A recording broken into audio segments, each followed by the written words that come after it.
Details చూస్తే హైదరాబాద్ పరిధిలో మళ్లీ లాక్డౌన్ విధిస్తారనే ప్రచారం బాగా సాగుతుంది. నగర పరిధిలో కేసులు మరీ పెరుగుతున్నందున మళ్లీ లాక్డౌన్ తప్పదేమోనని కొంతమంది నగరవాసులు ఇప్పటికే సొంతూళ్ల బాట పట్టారు. దీంతో టోల్ గేట్ల దగ్గర వాహనాల రద్దీ బాగా పెరిగిపోయింది. 2 రోజుల క్రితం కరోనా వైరస్ నివారణకు అనుసరించాల్సిన వ్యూహాలపై జరిగిన సమీక్షలో భాగంగా లాక్డౌన్ మళ్లీ విధించడంపై సీఎం ఆసక్తి కనబరచడంతో ఆ ప్రచారం ఊపందుకుంది. లాక్డౌన్కు అందరినీ సిద్ధం చేయాలంటూ ప్రగతి భవన్లో జరిగిన సమావేశంలో కేసీఆర్ తెలిపారు. అయితే తాజాగా జీహెచ్ఎంసీ పరిధిలో లాక్డౌన్ను మళ్లీ విధించడంపై తెలంగాణ ప్రభుత్వం ఇంకా ఓ నిర్ణయానికి రాలేదని తెలుస్తోంది.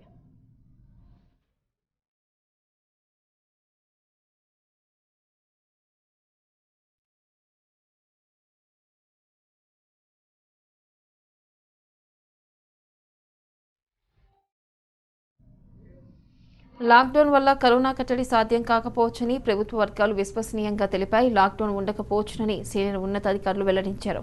ఇలా ప్రభుత్వం నుంచే భిన్న వాదనలు వినిపిస్తున్నాయి. లాక్డౌన్ విధించకుండా కరోనా కేసులు ఎక్కువగా నమోదవుతున్న ప్రాంతాల్లోనే కఠినంగా కట్టడి చర్యలు చేపట్టాలని ప్రభుత్వం మరో ఆలోచనలు చేస్తున్నట్లుగా తెలుస్తోంది. తొలుత లాక్డౌన్ విధించాలని ప్రభుత్వం భావించినా దానివల్ల కరోనాని నిరోధించడం సాధ్యం కాదని ఉన్నతాధికారులు భావిస్తున్నారు. ఈ తరుణంలో హైదరాబాద్లో లాక్డౌన్ ఉండకపోవచ్చనే వాదన వినిపిస్తోంది.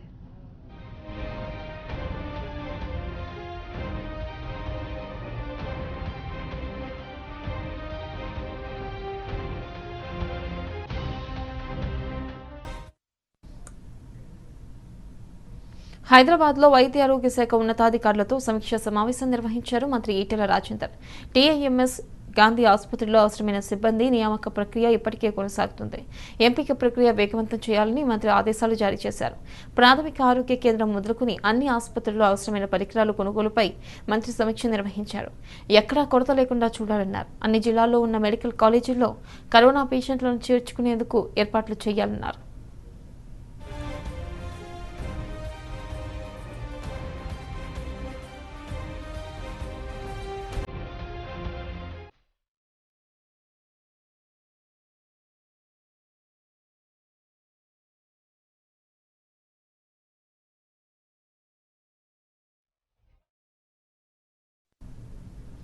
గ్రేటర్ హైదరాబాద్ పరిధిలో లాక్డౌన్ అంశంపై మంత్రి సబితా ఇంద్రారెడ్డి కీలక వ్యాఖ్యలు చేశారు. లాక్డౌన్ అమలు కరోనా కట్టడికి పరిష్కారం కాదన్నారు. మళ్లీ లాక్డౌన్ పెడితే చిన్న కుటుంబాలు మరింత చితికిపోతాయని అభిప్రాయపడ్డారు. హైదరాబాద్ రాజేంద్ర నగర్లో మంత్రి సత్యవతి రాథోడ్తో కలిసి సవితారెడ్డి హరితహారం కార్యక్రమంలో పాల్గొన్నారు. జాగ్రత్తలు తీసుకుంటూ కరోనాని కట్టడి చేద్దామన్నారు మంత్రి సవితారెడ్డి. కింది స్థాయిలో అన్ని జాగ్రత్తలు తీసుకుంటా ఉన్నాం. ప్రజలకు ఎంత అవేర్నెస్ తీసుకురావాలో అంత అవేర్నెస్ తీసుకొచ్చే ప్రయత్నం గౌరవ ముఖ్యమంత్రి గారు కేసీఆర్ గారు గత 60 రోజుల నుండి కంటిన్యూస్గా చేస్తూ వచ్చున్నాం. కానీ లాక్డౌన్ ప్రకటించడం వల్ల ఇంట్లోనే కూర్చోవడం వల్ల చాలా కుటుంబాలు సఫర్ అవుతున్న సందర్భం, చాలా ఇన్స్టిట్యూషన్స్ సఫర్ అవుతున్న సందర్భం, వ్యాపారవేత్తలు రాష్ట్ర ఆర్థిక పరిస్థితి కూడా దేశ ఆర్థిక పరిస్థితి కూడా చూసుకుంటూ మనం అంతా కూడా పని చేసుకుంటూ మన బ్రతుకులు మనం బ్రతుక్కుంటూ ముందుకు వెళ్లాల్సిన అవసరం ఉంది. కాబట్టి కరోనా కేసులు అది హైదరాబాద్లోనే ఎక్కువ, జిహెచ్ఎంసీ ఏరియాలో ఎక్కువ జరుగుతూ ఉంది. కాబట్టి దయచేసి అందరం కూడా ప్రతి ఒక్క పౌరుడు కూడా ఇది మా బాధ్యత, మమ్మల్ని మేము కాపాడుకుంటూ మా కుటుంబాన్ని కాపాడాలి, మన వ్యవస్థను కాపాడాలనే ప్రయత్నంలో ముందుకు పోవాలి. కాబట్టి అందరం కూడా జాగ్రత్తలు పాటిస్తూ తెలంగాణలో అన్ని ప్రవేశ పరీక్షలు వాయిదా పడ్డాయి. ఎంట్రన్స్ టెస్టులన్నీ వాయిదా వేయాలని ప్రభుత్వం నిర్ణయం తీసుకుంది. రేపటి నుంచి ఈ నెల 15 వరకు కామన్ ఎంట్రన్స్ పరీక్షలు నిర్వహించాలని ఉన్నత విద్యా మండలి షెడ్యూల్ను ఖరారు చేసింది. కాగా ప్రభుత్వ నిర్ణయంతో పరీక్షలు వాయిదా పడ్డాయి.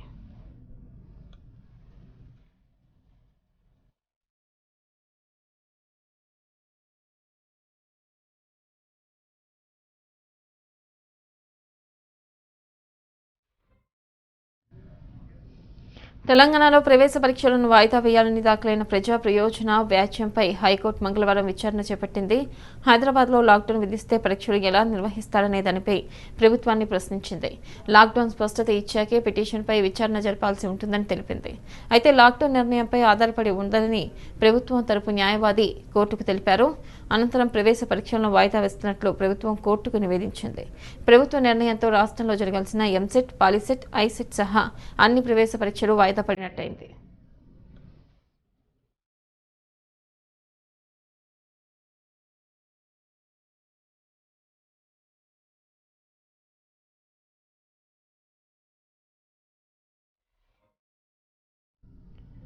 కరోనా విషయంలో కేసీఆర్ ప్రభుత్వం పూర్తిగా విఫలమైందన్నారు టీపీసీసీ చీఫ్ ఉత్తమ్. రాష్ట్రంలో కరోనా విస్ఫోటనంపై ప్రజల్లో ఆందోళన నెలకొందన్నారు.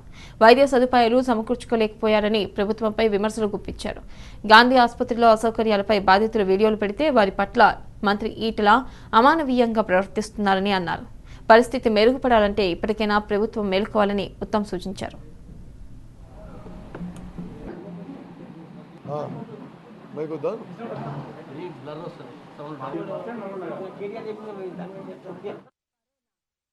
విషయాల్లో తానే ఒక అంతర్జాతీయ నిపుణుడు అనుకుంటాడు. నువ్వు ఇరిగేషన్ గురించి మాట్లాడు, నువ్వు వ్యవసాయం గురించి మాట్లాడు, నువ్వు కరోనా గురించి మాట్లాడు.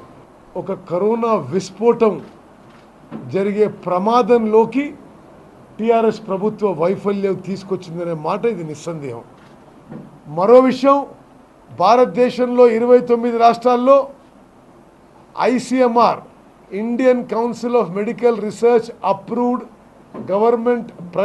ప్రైవేట్ హాస్పిటల్స్ అండ్ ప్రైవేట్ ల్యాబొరేటరీస్లో మొదటి రోజు నుంచి టెస్టింగ్ పర్మిట్ చేశారు. కానీ తెలంగాణలో చాలా కాలం అయ్యే వరకు ఆ టెస్టింగ్ పర్మిట్ చేయలేదు. గవర్నమెంట్ అధికారులు ప్రైవేట్ హాస్పిటల్స్ ఫోన్ చేసి బెదిరించిండ్రు. నాకు స్వయానా ప్రైవేట్ హాస్పిటల్ ఓనర్ చెప్పిండ్రు, కోర్టు పర్మిట్ చేసినా ప్రభుత్వంలో పెద్ద మనుషులు మమ్మల్ని బెదిరిస్తున్న టెస్ట్ చేయొద్దని. లాక్డౌన్ కంటిన్యూ అయిన చోట కంటైన్మెంట్ జోన్లో మరి ఏమీ తెలియదట, ఒక లిక్కర్ షాప్స్ తెలియదట. ఈ వ్యాధి సోకడానికి, ఈ వ్యాధి మరింత విస్తరించడానికి వైన్ షాప్స్ దగ్గర ఉన్న క్యూలు రష్ కూడా అని చెప్పి మేము మనం చేస్తున్నాం. చిల్లర మాటలు మాట్లాడిన ముఖ్యమంత్రి ఆయన విమర్శిస్తున్నట అవతలని కరోనా రావాలట. మరి ఒక ముఖ్యమంత్రి స్థాయి దిగజారి మాట్లాడిండు. ప్రధాన ప్రతిపక్షంగా, కాంగ్రెస్ పార్టీ అధ్యక్షునిగా, ఒక పార్లమెంట్ సభ్యునిగా ఇప్పటికి కూడా మేము కేసీఆర్ని, తెలంగాణ ప్రభుత్వాన్ని వేకప్ కేసీఆర్, వేకప్ తెలంగాణ ప్రభుత్వం అంటున్నాం. సీఎం జగన్ ప్రజలకు సేవ చేస్తుంటే చంద్రబాబుకి కడుపు మండిపోతుందని మంత్రి బొత్స సత్యనారాయణ ఎద్దేవా చేశారు. పేదలకు మేలు చేస్తున్న మంచి పనులను అడ్డుకుంటే దేవుడు కూడా క్షమించడని మండిపడ్డారు. కరోనాపై చంద్రబాబు నిజాలు మాట్లాడారన్నారు బొత్స. ఇప్పటి వరకు రాష్ట్రంలో సుమారు 9 లక్షల కరోనా పరీక్షలు చేశారన్న ఆయన దేశంలో ఏ రాష్ట్రంలో చేయని కరోనా పరీక్షలు చేస్తున్నామని చెప్పారు. కరోనా గురించి మాట్లాడితే ఇవాళ మన రాష్ట్రంలో కరోనా ఒకసారి ఆలోచన చేసుకుంటే నిన్న ఒక్క రోజే 30,000 మందికి కరోనా టెస్టులు చేశారు ఆంధ్ర రాష్ట్రంలో. ఇది వాస్తవం కాదా? చంద్రబాబు నాయుడు చెప్పండి. ఇప్పటి వరకు సుమారు 8,72,000, సుమారు 9 లక్షల వరకు కూడా కరోనా టెస్టులు రాష్ట్రంలో జరిగాయి. పాత బకాయిలు కానీ, పాత విధానాన్ని కానీ, ఇండస్ట్రియల్ పాలసీని ఉన్నప్పుడు వచ్చే ప్రభుత్వాలు చేయాలి. దాని టైం లిమిట్ అంతా 5 సంవత్సరాలు, 5 సంవత్సరాలు, 10 సంవత్సరాలు, 10 సంవత్సరాలు దాన్ని అవలంబించాలి. అది వాస్తవం. దానికి నేనేమి కాదు. దీన్ని కూడా పరిశ్రమ మంత్రి చేశారు, నాకు తెలుసు. అచ్చెన్నాయుడు గారు అరెస్టు, ఏదైతే ఆయన నిర్వర్తించిన శాఖ ఏదైతే ఉందో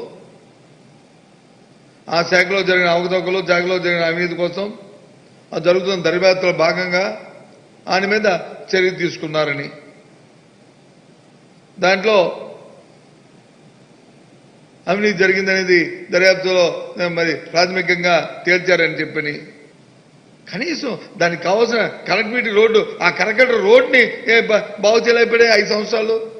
ఆయన వచ్చి పెద్ద పెద్ద కబుర్లు చెప్తుంటుంటే ఇంకా పాప అమాయకులు వచ్చి ఇంకా మీరు చేయండి.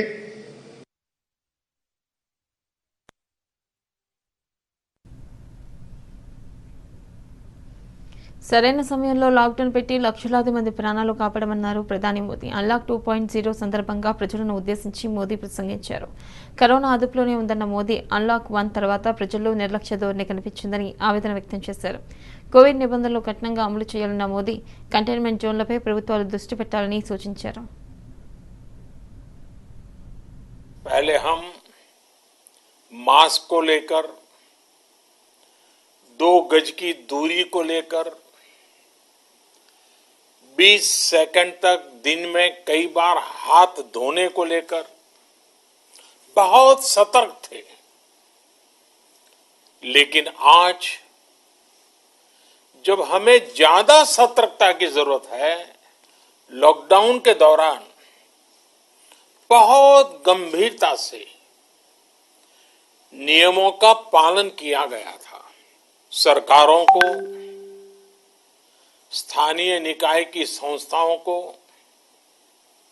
देश के नागरिकों को फिर से उसी तरह की सतर्कता दिखाने की जरूरत है। कंटेनमेंट जोन्स, उस पर तो हमें बहुत ध्यान देना होगा। जो भी लोग नियमों का पालन नहीं कर रहे हैं, हमें उन्हें टोकना होगा, रोकना होगा और समझाना भी होगा। 13,000 रुपये का जुर्माना इसलिए लग गया क्योंकि वो सार्वजनिक स्थल पर मास्क पहने बिना गए थे। भारत में भी स्थानीय प्रशासन को इसी चुस्ती से काम करना चाहिए। ये 130 करोड़ देशवासियों के जीवन की रक्षा करने का अभियान है। भारत में गांव का प्रधान हो या देश का प्रधानमंत्री, कोई भी नियमों से ऊपर नहीं है। केंद्र सरकार हो, राज्य सरकारें हो, सिविल सोसाइटी के लोग हों, सभी ने पूरा प्रयास किया कि इतने बड़े देश में గరీబ్ కళ్యాణ్ యోజన పథకాన్ని పొడిగిస్తున్నట్టు ప్రధాని మోదీ ప్రకటించారు. 80 కోట్ల మంది ప్రజలకు నవంబర్ ఆఖరు వరకు ఉచిత రేషన్ అందిస్తామన్నారు. కుటుంబంలోని ప్రతి ఒక్కరికి నెలకు 5 కిలోల బియ్యంతో పాటుగా కిలో పప్పు అందించనున్నట్లు ప్రధాని చెప్పారు. గరీబ్ కళ్యాణ్ యోజన కింద 1.75 లక్షల కోట్ల ప్యాకేజీని ప్రకటించినట్లు తెలిపారు. प्रधानमंत्री गरीब कल्याण योजना लेकर आई। इस योजना के तहत गरीबों के लिए 2.25 लाख करोड़ रुपए का पैकेज दिया गया। बीते 3 महीनों में 20 करोड़ गरीब परिवारों के जनधन खातों में सीधे 31,000 करोड़ रुपया जमा करवाए गए। 9 करोड़ से अधिक किसानों के बैंक खातों में 18,000 करोड़ रुपए जमा हुए हैं। प्रधानमंत्री गरीब कल्याण रोजगार अभियान तेज गति से आरंभ कर दिया गया कि प्रधानमंत्री गरीब कल्याण अन्न योजना का विस्तार अब दिवाली और छठ पूजा तक, यानी नवंबर महीने के आखिर तक, इन 5 महीनों के लिए 80 करोड़ से ज्यादा गरीब भाई बहनों को हर महीने परिवार के हर सदस्य को 5 किलो गेहूं या 5 किलो चावल मुफ्त मुहैया कराया जाएगा। एक राशन कार्ड की व्यवस्था भी हो रही है, यानी एक राष्ट्र एक ration card, 1 nation 1 ration card. इसका सबसे बड़ा लाभ उन गरीब साथियों को मिलेगा जो रोजगार या दूसरी आवश्यकताओं के लिए ईमानदारी से टैक्स भरा है, अपना दायित्व। బులెటిన్లో ఒక షార్ట్ బ్రేక్ తీసుకుందాం.